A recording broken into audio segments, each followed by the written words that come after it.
أكدت إن ده ما كانش مجرد هجوم عشوائي على المنطقة، لكن كان ضربة دقيقة موجهة بالتحديد لمحطة المخابرات المركزية الأمريكية CIA اللي موجودة جوه المجمع الدبلوماسي المحصن. التنفيذ العملياتي للضربة دي بيمثل تصعيد خطير جدا في الحرب غير المتكافئة. طيب إزاي قدروا يوصلوا لمكان سري ومحصن زي ده جوه سفارة أمريكية؟ طيارتين بدون طيار قدروا يخترقوا المجال الجوي السعودي وضربوا سقف مركز المخابرات بشكل مباشر. انذار داخلي من وزارة الخارجية الأمريكية كشف إن الانفجار خلى جزء من سقف السفارة ينهار والمبنى اتملى بالدخان وحصلت أضرار هيكلية كبيرة. لكن الموظفين كانوا في الملاجئ، ومصادر من الخارجية والمخابرات أكدت إن مفيش أي إصابات بين الدبلوماسيين أو عناصر المخابرات الأمريكية. التداعيات الأوسع للضربة دي عميقة ومقلقة جدا لمجتمع المخابرات الغربي. القدرة على التمييز والعزل وضرب المبنى المحدد اللي بيضم مركز المخابرات جوه مجمع دبلوماسي ضخم بتشير إلى أن القوات الإيرانية أو وكلائها في المنطقة بيمتلكوا معلومات استخباراتية بشرية دقيقة جدا وقابلة للتنفيذ، وكمان استخبارات إشارات متقدمة بخصوص المخططات العملياتية الأمريكية في عواصم الحلفاء. التداعيات الدبلوماسية دي كانت فورية جدا، والمحاولات الأولى من وزارة الخارجية الأمريكية والحكومة السعودية للاعتراف بالهجوم على السفارة مع تعمد إخفاء حقيقة أن محطة المخابرات المركزية كانت هي الهدف المحدد بتبرز الحساسية الشديدة للاختراق ده. طهران قدرت تبعت رسالة استراتيجية محسوبة بتنفيذها الضربة الدقيقة دي ضد مركز عصب المخابرات الأمريكية على أراضي سعودية سيادية، والرسالة هي إن مفيش ملاذات محصنة للعمليات الاستخباراتية الأمريكية في الخليج، وإن إيران لسه محتفظة بقدرتها على تنفيذ ضربات دقيقة لقطع الرؤوس ضد الأصول الأمريكية ردا على فقدان قيادتها. الحادث ده أدى فورا لإغلاق السفارات الأمريكية في الكويت ولبنان والسعودية، وده خلى آلاف المواطنين الأمريكيين عالقين في المنطقة. بس المفاجأة الحقيقية لسه ما بدأتش، لأنه في نفس الوقت الحرس الثوري صرح بعمل عسكري حركي واسع النطاق ومباشر ضد أراضي الاحتلال. القوات الإيرانية اشتغلت تحت راية عمليات اسمها الوعد الصادق 4، وأطلقت وابل واسع من الصواريخ الباليستية وأسراب الطيارات المسيرة علشان تستهدف منشآت عسكرية استراتيجية تبع الجيش الاحتلال. الهدف الرمزي والأساسي للوابل الضخم ده كان مجمع الكورياه الموجود في وسط تل أبيب. طيب ليه مجمع الكورياه ده بالتحديد اللي ركزوا عليه الضرب؟ المجمع ده بيعتبر العصب المركزي المطلق لجهاز جيش الاحتلال، لأنه بيضم المقر الرئيسي لهيئة الأركان العامة ووزارة الدفاع ومراكز القيادة العملياتية الأساسية اللي أشرفت على العمليات العسكرية المدمرة الأخيرة في غزة ولبنان. الحرس الثوري أطلق صواريخ خيبر وخرمشهر الباليستية متوسطة المدى والمتقدمة والمجهزة بذخائر عنقودية، ووجهها لقلب تل أبيب علشان يثبت حالة من التكافؤ الاستراتيجي، وبيحاول يرد على ضربات قطع الرؤوس الأمريكية في طهران بضربة مباشرة للقيادة العليا ومكتب رئيس وزراء الاحتلال بنيامين نتنياهو. رغم أن أنظمة الدفاع الجوي متعددة الطبقات التابعة للاحتلال بما فيها بطاريات آرو اللي هي السهم ومقلاع داوود نجحوا في اعتراض أغلبية المقذوفات، لكن حجم الضربات الكبير وتكتيكات الإشباع أدت لضعف وتسرب حتمي في النظام. الضربات الصاروخية المباشرة وموجات الصدمة الهائلة وحطام الصواريخ الاعتراضية اللي وقع اتسببوا في إصابات بين المدنيين وأضرار بالغة في البنية التحتية في المناطق السكنية المجاورة في تل أبيب وبئر السبع. الضربات دي شلت الحركة وسط أراضي الاحتلال بنجاح، وأجبرت ملايين المدنيين إنهم ينزلوا الملاجئ، وقطعت الفعاليات العامة بما فيها جنازات الضحايا السابقين. الهجوم المستمر ده أثبت إنه رغم الخسائر الفادحة في القيادة وتدهور البنية التحتية، قوات الفضاء الإيرانية ومدن الطيارات المسيرة تحت الأرض لسه شغالة بكفاءة عالية وقادرة تنفذ ضربات معقدة متصممة علشان تتغلب بشكل مؤقت على شبكات الاعتراض الغربية المتطورة. اللي حصل بعدها خلى الصورة تتقلب تماما، لأن تنفيذ عملية الغضب العارم والاشتعال اللي حصل في المنطقة كشف عن شرخ تكتيكي وقانوني واستراتيجي عميق جدا بين الولايات المتحدة الأمريكية وحلفائها الأساسيين في أوروبا. في الوقت اللي التزمت فيه أمريكا وجيش الاحتلال بحملة هجومية مفتوحة ومستمرة هدفها تغيير النظام الإيراني بالقوة، الرئيس دونالد ترامب أعلن أن العمليات دي هتستمر بدون انقطاع طوال الأسبوع أو طالما كان ده ضروري. أما بقى بريطانيا وفرنسا أخدوا موقف تاني خالص وبعدوا نفسهم تماما عن المنطق الهجومي ده. لندن وباريس قرروا يحركوا وصول عسكرية سيادية عالية المستوى للمنطقة، بس بتفويض دفاعي صارم جدا علشان يدافعوا عن مصالحهم الاقتصادية والدول الحليفة ليهم في الخليج من تداعيات حرب هم أصلا لا وافقوا عليها ولا بيدعموها. تحت قيادة رئيس الوزراء كير ستارمر، بريطانيا نفذت تحركات عسكرية قوية وفورية علشان تحمي حلفائها وتحديدا الأردن وقطر وقواعدها السيادية في قبرص. الانتشار البريطاني الجديد ده كان بمثابة درس نموذجي في استخدام الأصول الجوية والبحرية المتقدمة لفرض حرمان على مناطق معينة ومنع الدخول ليها. والسؤال هنا، ليه بريطانيا بتنشر قواتها على مساحات واسعة بالشكل ده؟ وإزاي قدرت تنفذ عمليات معقدة في أكتر من مكان في نفس الوقت؟ الإجابة بتكمن في توزيعها الذكي للتكنولوجيا العسكرية المتطورة لحماية أهدافها الاستراتيجية.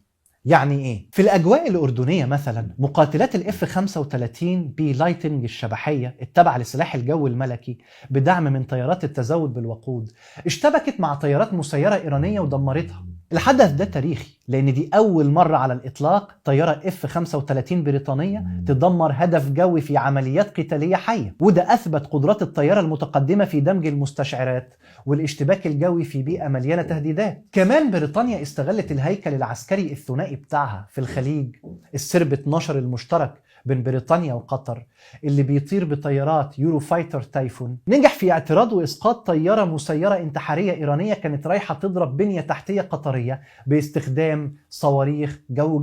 السرب ده بيضم طواقم من سلاح الجو الملكي والقوات الجوية الأميرية القطرية، ومقره الأصلي في بريطانيا، بس انتشر في الخليج للغرض الدفاعي ده. وده بيبين القيمة العملياتية الكبيرة لاتفاقيات العمل المشترك في حماية البنية التحتية الحساسة للغاز والطاقة في الخليج العربي. ضيف على كده بقى كمان إن في وحدة بريطانية متخصصة في مكافحة الطيارات المسيرة نجحت في تحييد طيارات مسيرة في الأجواء العراقية كانت بتراقب قوات التحالف. في شرق البحر المتوسط بقى، وبعد هجوم جريء بطيارة مسيرة إيرانية ضرب مدرج قاعدة أكروتيري التابعة لسلاح الجو الملكي في قبرص واللي بتعتبر نقطة لوجستية حيوية لأوروبا، وزارة الدفاع البريطانية دفعت بتعزيزات عسكرية بحرية سريعة. رئيس الوزراء كير ستارمر أمر بنشر المدمرة HMS دراجون والمجهزة بنظام صواريخ سي فايبر للدفاع الجوي اللي بيعتبر الأفضل في العالم، وبيقدر يتتبع ويدمر تهديدات جوية متعددة في نفس اللحظة. كل ده مع المدمرة دي اتحركت طائرات هليكوبتر AW159 وايلد كات تابعة للبحرية الملكية البريطانية مسلحة بصواريخ مارتلت، ودي طائرات خفيفة متعددة المهام واللي متجهزة مخصوص لعمليات صيد الطائرات المسيرة علشان تعمل قبة دفاعية فوق الأصول الاستراتيجية البريطانية في منطقة الشام. الموقف الدفاعي المستقل ده خلى أمريكا توجه انتقادات علنية وحادة لبريطانيا. الرئيس دونالد ترامب عبر عن استيائه الشديد من رفض رئيس الوزراء ستارمر الانضمام للهجوم، وقال في تصريح علني: أنا مش مبسوط من المملكة المتحدة، احنا مش بنتعامل مع وينستون تشرشل. وهاجم الحكومة البريطانية بشكل مباشر وقال إنها اكتفت بالسماح لأمريكا باستخدام القواعد البريطانية للتتبع الدفاعي بدل ما تكون منصة للهجوم. على الناحية التانية بقى كمان، الرد الفرنسي كان مزيج بين الإدانة القانونية الحادة وبين استعراض عسكري سيادي ضخم. في خطاب تلفزيوني للأمة يوم 3 مارس 2026، الرئيس إيمانويل ماكرون أدان بشكل صريح وواضح الضربات الأمريكية وضربات جيش الاحتلال، وقال بوضوح إن العمليات العسكرية دي اتنفذت خارج القانون الدولي، وأكد إن فرنسا لا يمكن ومش هتوافق على أفعال هدفها تغيير النظم بالقوة. ورغم إن ماكرون حمل الجمهورية الإسلامية الإيرانية المسؤولية التاريخية عن زعزعة الاستقرار في المنطقة، لكن توبيخه القانوني لواشنطن بيعكس رفض أوروبي عميق لفكرة الموافقة على حرب استباقية من طرف واحد ممكن تدمر النظام العالمي. طيب إيه اللي يخلي فرنسا ترفض وتدين الهجوم بشدة وفي نفس الوقت تحرك أسطول عسكري ضخم للمنطقة؟ التفسير المنطقي إن فرنسا بتمتلك مصالح استراتيجية واقتصادية وأمنية عميقة جدا في الشرق الأوسط، وده فرض عليها ضرورة الرد العسكري الفوري علشان تواجه ضربات إيران الانتقامية العشوائية. ماكرون كان فاهم كويس التهديد الوجودي اللي بيواجه التجارة البحرية العالمية وأمن الطاقة الأوروبي والدول الحليفة، وعلشان كده أصدر أوامره بإعادة توجيه ضخمة ومنفردة للقوة البحرية والجوية الفرنسية لحاملة الطائرات النووية شارل دي جول والمجموعة القتالية المرافقة ليها، واللي بتضم فرقاطات الدفاع الجوي إلزاس والمدمرة شيفاليه بول والمدمرة الإيطالية أندريا دوريا وسفينة الإمداد شاك شوفاليه. وتم تحويل مسارهم بشكل مفاجئ وهم بيشاركوا في تدريب حلف الناتو الرد البارد في شمال المحيط الأطلسي. ماكرون أمر الأسطول ده أنه يتحرك فورا لشرق البحر المتوسط علشان يأمن طرق الشحن ويحمي الدول الحليفة. الانتشار ده بيوفر قوة نيرانية أوروبية ضخمة ومستقلة في مسرح الأحداث، وبيدي قدرة على الإنذار المبكر والضرب الجوي عن طريق طيارات IAC هوك آي ومقاتلات رافال إم، وكل ده بيشتغل بره سيطرة القيادة المركزية الأمريكية بالكامل. في نفس التوقيت فرنسا فعلت بقوة اتفاقيات الدفاع الثنائي مع دولة الإمارات العربية المتحدة. الموقف اتصاعد بسرعة جدا بعد ما طيارات مسيرة إيرانية استهدفت حظيرة طيارات في القاعدة البحرية الفرنسية في أبو ظبي ومحطة وقود، واتسببت في حريق في منطقة صناعية بترولية في إمارة الفجيرة. وكرد فعل مباشر القوات المسلحة الفرنسية حركت مقاتلات رافال المتمركزة بصفة دائمة في قاعدة الظفرة الجوية القريبة من أبو ظبي. وزير الخارجية الفرنسي جان نويل أكد إن المقاتلات دي والطيارين بتوعها اشتركوا في عمليات حية لتأمين المجال الجوي الإماراتي، ونجحوا بالفعل في اعتراض وتحييد طيارات مسيرة إيرانية كانت في طريقها لأهدافها. إنما اللي هيحصل بعد كده كشف اللعبة كلها. تنفيذ عملية الغضب العارم غير الحسابات الاستراتيجية في الشرق الأوسط بشكل عنيف ومفيش رجعة فيه، وهدم كل قواعد الاشتباك اللي كانت بتحكم المنطقة لعشرات السنين. أمريكا وجيش الاحتلال الإسرائيلي كانوا بيبنوا خططهم على افتراض استراتيجي مبدئي، وهو انه توجيه ضربة ساحقة وضخمة لقطع رأس القيادة هيؤدي لانهيار داخلي سريع للجمهورية الإسلامية الإيرانية، وهيخلي شبكات وكلائها الواسعة تستسلم فورا. بس الافتراض ده طلع غلط تماما على المدى القصير والمتوسط. والسؤال هنا، ليه الانهيار ده اللي كانوا متوقعينه ما حصلش؟ وليه النظام صمد؟ الإجابة ببساطة إن القضاء على آية الله علي خامنئي والقيادة العسكرية العليا سرع من عملية تشكيل ديكتاتورية عسكرية بقيادة الحرس الثوري بشكل رسمي وسريع. الديكتاتورية دي مستخبية ورا غطاء رقيق من الشرعية الدينية المتمثلة في حكم مجتبى خامنئي الوريث. النظام الإيراني اتجاهل بالقوة التوافق الديني التقليدي بتاع حوزات قم، واعتمد بالكامل على القوة القهرية المطلقة للدولة الأمنية بالخطوة دي. النظام الإيراني بعت رسالة واضحة جدا إنه مش بيشوف الصراع الحالي مجرد مناوشات إقليمية أو تبادل نسبي لإطلاق النار، لكنه بيعتبره حرب وجودية شاملة علشان المؤسسات دي تفضل عايشة. عقيدة الانتقام الجماعي الإيرانية أثبتت إنها بتمتلك قدرات غير متكافئة متطورة جدا ومرنة، وقدرت تنجو من الهجوم الأول والتاني.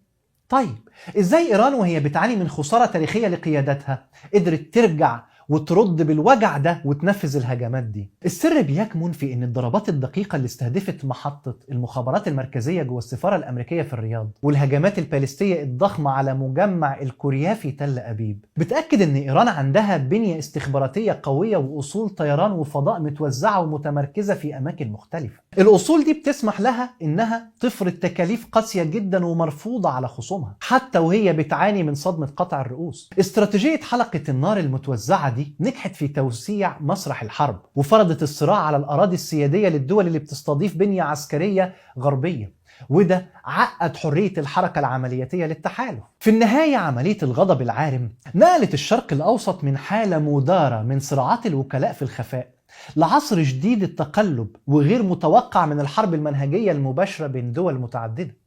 الشرخ اللي بيزيد عبر الأطلسي حول قانونية وفعالية تغيير النظام بالقوة، واللي ظهر بوضوح في تأكيد الرئيس ماكرون إن الضربات دي حصلت خارج القانون الدولي، وبيبرز العزلة السياسية والدبلوماسية الهجومية الأمريكية وسياسة حكومة الاحتلال، ومع امتداد الحرب لبعد مرحلتها الأولى الفوضوية. استقرار الاقتصاد العالمي لسه رهينة خطيرة للسلامة التشغيلية لمضيق هرمز. في نفس الوقت النجاح أو الفشل النهائي للهدف الأمريكي واللي هو تغيير النظام من جوه إيران لسه غامض جدا قدام جهاز دولة إيراني متحصن ومتسلح بقوة وبيشعر بغضب شديد وقرر الانتقام من الجميع. لو مهتم بالأمور العسكرية وأحدث الأسلحة والخطط الحربية وعالم الجاسوسية وتكتيكات المخابرات وكواليس الحروب وأحدث التطورات. أنت في المكان الصح. خفايا مع أحمد مبارك، أكبر منصة سياسية وعسكرية في الشرق الأوسط. اشترك الآن في القناة من هنا وانضم ل5 مليون متابع.